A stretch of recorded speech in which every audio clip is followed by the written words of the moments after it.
His sixth encounter in the Throne of Thunder is Ji'Kun. Ji'Kun? I don't know. It's a giant bird.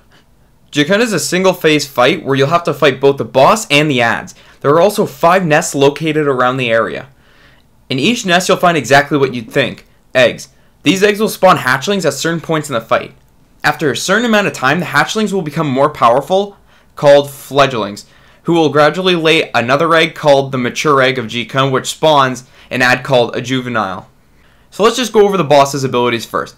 Infected Talon is a stacking dot, and Talon Rake is a strong attack that applies a debuff, which causes the affected target to take increased damage by 50% from Talon Rake for 60 seconds.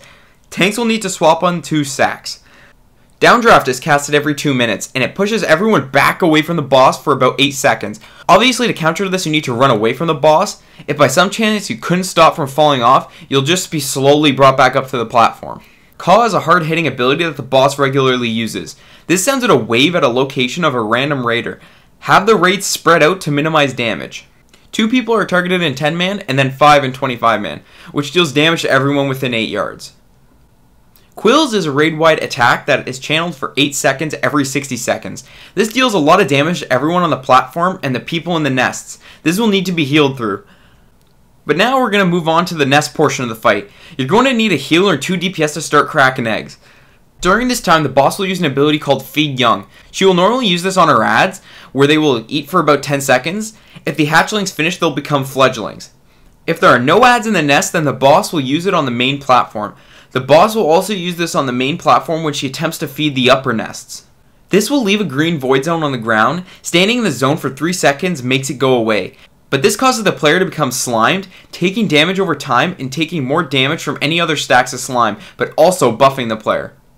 If a player is flying and manages to intercept the green ship before it hits the ground, then the raider will gain a buff called Primal Nutriment, which increases damage and healing done by 30% for 30 seconds.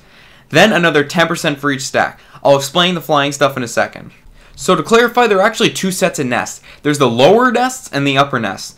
There will be adds in the nests, and I think that it goes without saying that they need to be killed. There are 5 nests below the main platform. When one of the nests are activated, hatchlings will spawn and cast Cheap, which deals little damage to the affected target. As mentioned before, if the adds get fed, then they will become fledglings who lay eggs that become juveniles. These will jump up onto the main platforms and start causing trouble. There are 3 upper nests located above the main platform.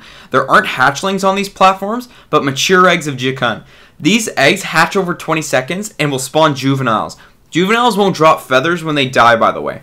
The juveniles will fly above the raid, dropping green balls of slime onto the raid, leaving void zones. You can still deal with them once they're above the raid, but it's a lot easier just to kill them before they get to that point. In order to tell which nest is going to be activated, a giant red beam of light will indicate which one's going to be activated. But there's also an order. The first 3 will be in the lower half, the next 3 will be in the upper, then the 7th and 8th will activate in the lower, then the 9th and 10th will spawn one in the upper and the lower at the same time, and the 11th and 12th will activate in the upper. So at this point you might be asking, how the fuck am I supposed to get from nest to nest? So in order to travel around, at the beginning, the designated group needs to run and jump off the platform into the first nest. Don't worry about missing the nest, you'll just get thrown back up to the main platform. When a hatchling dies, it leaves a feather. This grants a buff with 4 charges called Daedalin Wings.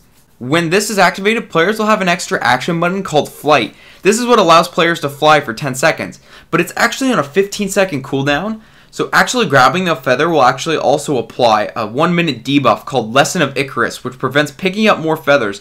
When you do pick up another feather, it will bring you back to 4 stacks, but as mentioned, you won't be able to grab another for a minute. Tanks will need to switch at 2 stacks in order to deal with the infected talents in Talon Rake. Healers need to be aware that people soaking void zones will be taking damage. Don't forget that there will be healers assigned to jump into the nest as well. DPS just need to kill the boss if they're on the main platform, and the adds if they're in the nest. Try and absorb the Feed Young slime balls to increase your damage output. Everyone needs to remember to remain spread out to minimize damage from Caw, and everyone needs to soak void zones if they're a problem, but they really shouldn't be. Everyone needs to run towards the boss when Downdraft is also used. That's all you need to know to relive the scariest part of Jurassic Park 3. You know, the one with the giant pterodactyl cage? Yeah, that shit was crazy. Good luck, adventurer.